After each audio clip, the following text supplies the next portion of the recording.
to go amongst the people, hear their complaints and frustration, take their cussing sometimes, and deal with the issues that face them.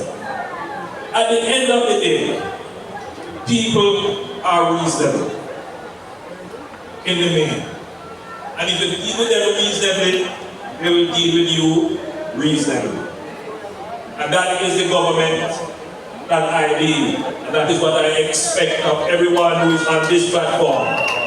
To treat the people with the respect that they deserve, with the patience that they deserve, with the love and care that they deserve.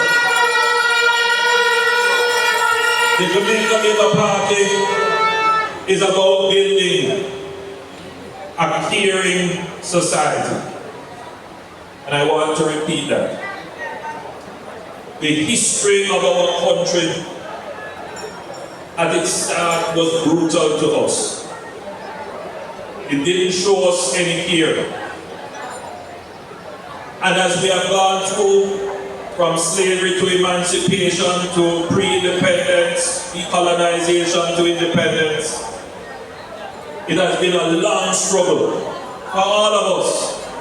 A brutal struggle to the point where some of us don't believe that government can make a difference in our lives in a real way. And as the first post-independence leader of the country, I wrestle with that notion that resides in the back of your mind, that government can and will make a difference in your life. And that's what my struggle is, to prove to you that the government, whichever government, but government can make a difference in your life. And the first step to that is to ensure that the people who you elect represent you. That they are your voice, that they are patient, that they are caring, and that they are loving. So, I'm so happy to see you all here. But I do know that behind all of that, there lies the concern. And it is important that it is addressed. Because if it is not addressed, you leave yourself open to be exploited by persons who will promise you a pie in the sky. They will exploit small grievances and turn your mind away from good government. And that is what is happening. Positive news doesn't sell.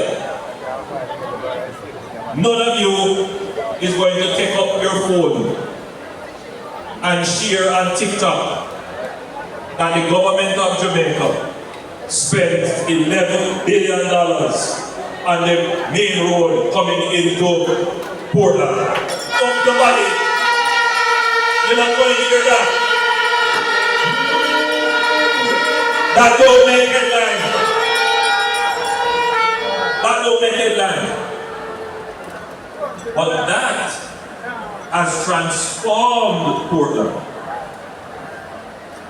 You don't hear about what we have started with the Boundbrook Urban Center, which is again going to transform Portland.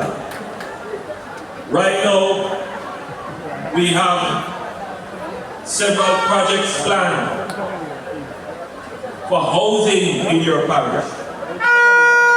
We'll hear about that.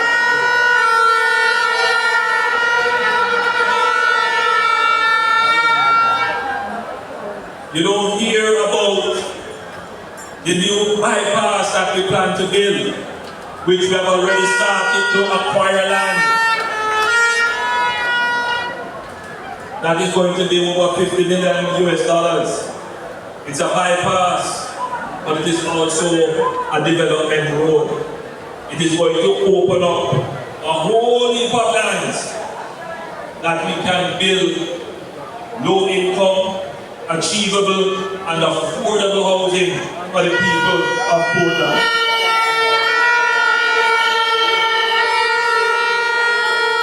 These are things I have said and announced in budget presentations and said them over and over again.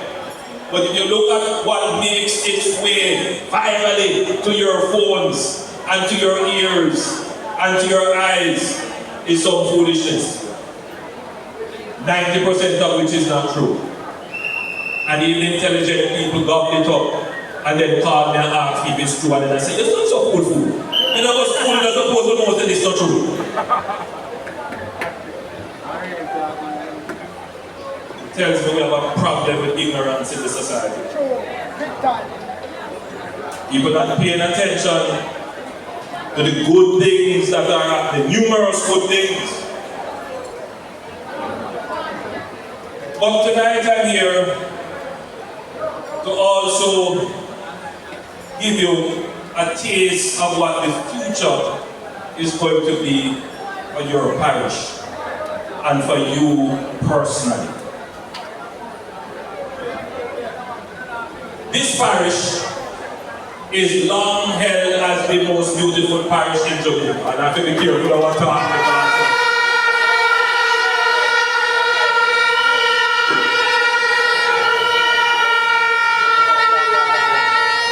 This parish has some gems. One of the first hotel and resort was built here, and it is now a ruin.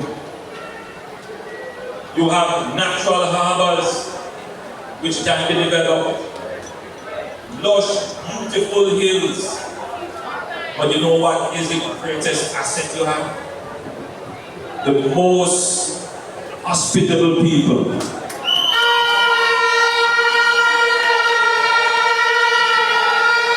Friendly, peaceful, warm, welcoming. This is still the place where tourists come and walk around freely. All over. What you have here is an invaluable asset which we must develop, but with great care. We cannot allow the potential for tourism in this area to be developed without it being, first of all, community-based, meaning that you get direct benefit from tourism, not just work in a hotel or in a resort, but people must be able to come to your home and stay in one of your bedrooms. We want to develop the tourism so that it is not overcrowded and crowd you out. We want to develop the tourism so that it is sustainable, meaning it is not using up more resources than how the resources can renew themselves, or using up resources that deprive you of their use. So we have put in place, my friends, a plan to develop this parish into what is called high value, low density, low intensity tourism. What that means is that we're going to plan the development of the lands that are available very carefully. Not to take any land away from you. And if we have to take over some lands, to make sure that you are properly compensated with proper housing and land so that you can continue your business.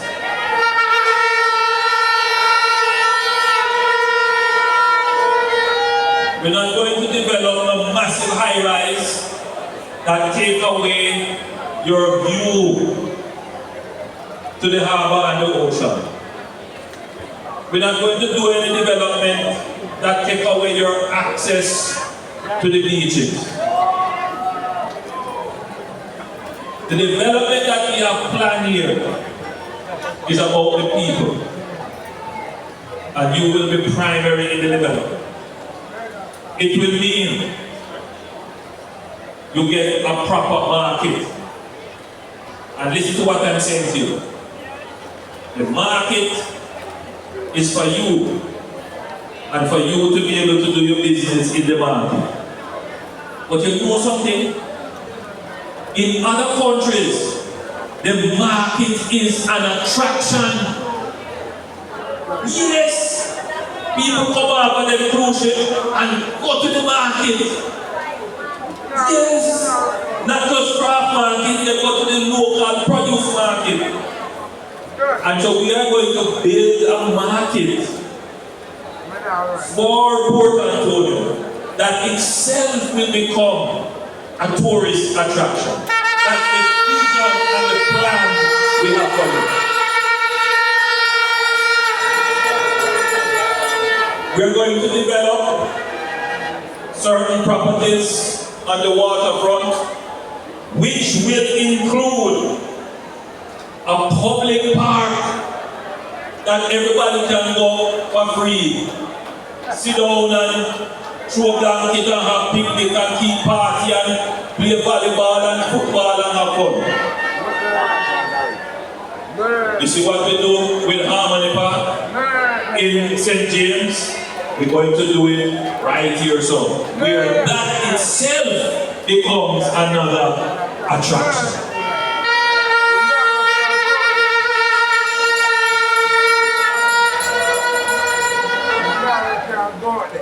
While I'm on the subject of tourism, and I still have your attention, I have been observing very closely with certain developments that are happening in the tourism industry. And you may be seeing that quite frequently there are reports of industrial action in the tourism industry. The tourism industry is 30% of what is produced in Jamaica. You see how large tourism is? It is 30% of our GDP. So of everything that this country produces, tourism is 30% of it. Tourism is our largest foreign exchange earner. And tourism is a significant contributor of revenues and taxes to the government. So effectively you could say that tourism is the golden goose, or rather the goose that lays the golden egg.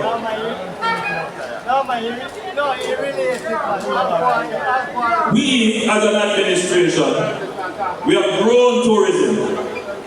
We move it from 2.5, 3 million to now we are over 4 million visitors. And we are growing the revenues. But as tourism is growing and expanding and adjusting, the workers, they are justified in also seeking their own household and their own remuneration and their own benefits to grow in proportion with the growth and development of the industry. This administration respects the workers. We hear their plight. We understand their issues. And I have met just last Friday with some of the investors in tourism. And we had very frank conversation. And what I am pleased with is that the investors and owners and managers, they understand this point. They understand that tourism is about happiness. That's what you sell when you're in tourism. It's about happiness. And it means that the worker must be happy in order that the visitor is happy. And when the visitor is happy, the management will be happy and the investor will be happy. It is the economy of happiness, call it that. So, Minister Bartlett has been tasked to bring the sector together, to have real dialogue about how we're going to ensure that our workers in the tourism industry, that they are happy. There are many issues there. It's not just about pay. Sometimes, in fact most times, it is about the conditions under which they work. Sometimes it's a matter of how management talk to them. It is one thing in Jamaica, one word that defines all of us and our relationships with each other is respect. Respect. So, as a government, we cannot allow grievances in the natural process of adjustment in a growing sector to derail the sector. And as I speak to you today, the people of East and West Portland, who are also participants in this very important industry, there are those who want to take political advantage of the grievances and are fueling industrial action for political point scoring so that they can get political power.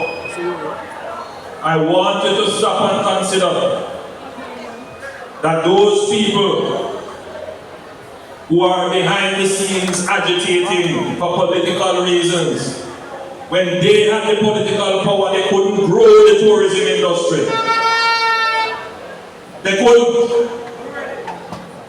So when they wreck the tourism industry with reckless actions, can you trust them to repair it and recover it? Don't be fooled by them. I urge all our tourism workers, my government, and me personally, we care for you. We understand the issues, and we will bring resolution to these issues in a favorable way.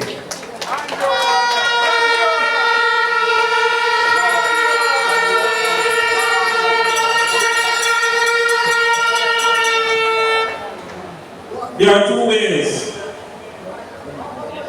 to increase the size or the slice of your pie.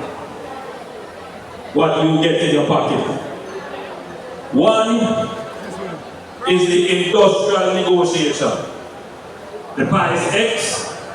How much of that you going to get? And you argue and debate it. Oftentimes you don't have to go out and protest when there is an established process of debating how you get to what you want. But there is another way of increasing what you get in your pocket, and that is called growing the pie. The PNP only argue about how the pie share up, how the cake cut up, but they don't know how to make the pie grow bigger. They don't come to you on the platform and tell you how they are going to create an economy for Portland for which you can benefit and your life can change. They don't give you a vision for the future that shows you how you are going to be better off. They don't come to you and tell you how they're going to use the natural assets that you have to create wealth for you. They don't tell you that. All they come and do is talk about me and tell life for me and tell all kind of life.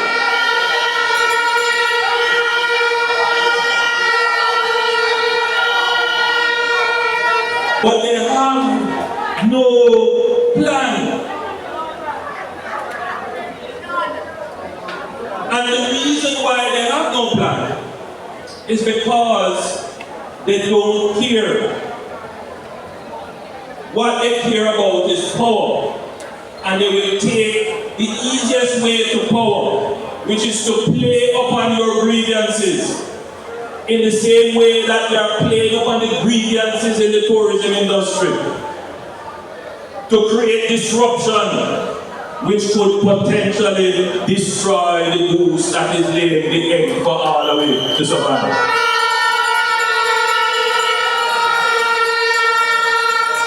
And when they hurt the goose, they can resuscitate it, and then that leaves you now with nothing. And that is why when I take the platform, I make sure I tell you how I'm going to treat with the grievances you have. But not only that, I tell you what the future is going to look like for you. And I tell you what I am doing now so that you can actually make it to the future to enjoy the prosperity that is promised. So my Portland friends, this administration has spent more money on the eastern end of the island than any administration put together in the last 50 years.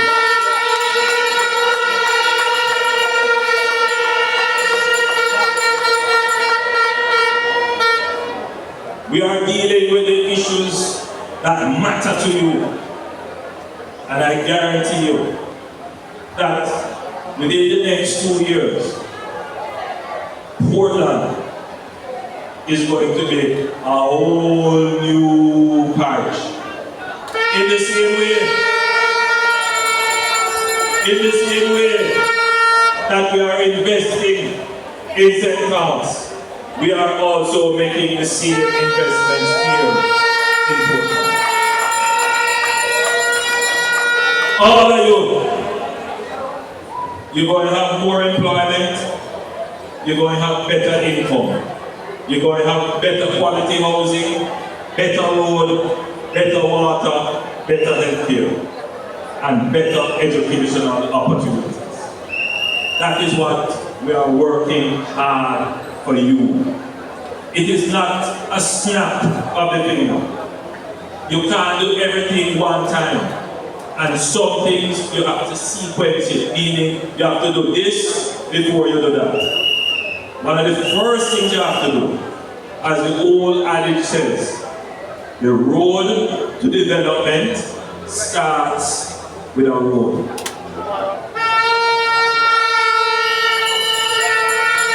And that is why we're building the road. The next thing you heard Minister Samuda tell you all the plans for water. Then I'm coming to you next time with the plans for housing. So that is very important. And then we will have the development of a center for urban and economic activities. Your factories, your offices, your BPO, all of those things. And little by little, you will see your parish and your town, your community and your household transform in front of the very eyes. My friends, you are critical to this. Don't believe that you are bystanders. You stand here and I account to you. I come here and you see me on the phone and reading over my speech, checking to make sure I have all the information to give you because you are the important people. I have never taken my eyes off you. My ears is always attuned to what you are saying. I hear your cries when you go to the supermarket, when you are hit by the medical bills and the price rising. I hear, and I am working with the Minister of Finance to make sure the prices slow down because we hear, we understand. Don't believe we don't hear, we hear. When you drop in a pothole and after all the other lovely fabric that you call, and then you call my name. I hear it. So we have to fix the aging infrastructure and fix your roads. My eyes and my ears are attuned to you. And I extend my hand to you and I say, hold on to it and don't let it go. Let us together journey to the prosperity that the Lord our God has promised us. That is our destiny, that we have waited long for, that we have struggled through slavery and colonization. It is our destiny to be a prosperous and peaceful people. God bless you. I love you.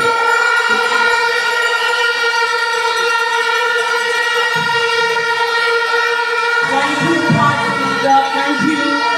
Neighborites, please stand.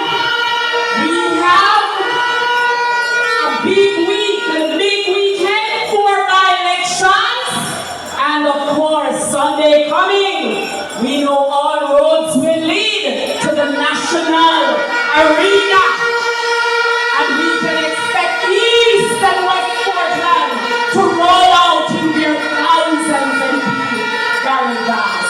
Let us all stand for the singing of the anthem of the Jamaica Labour Party.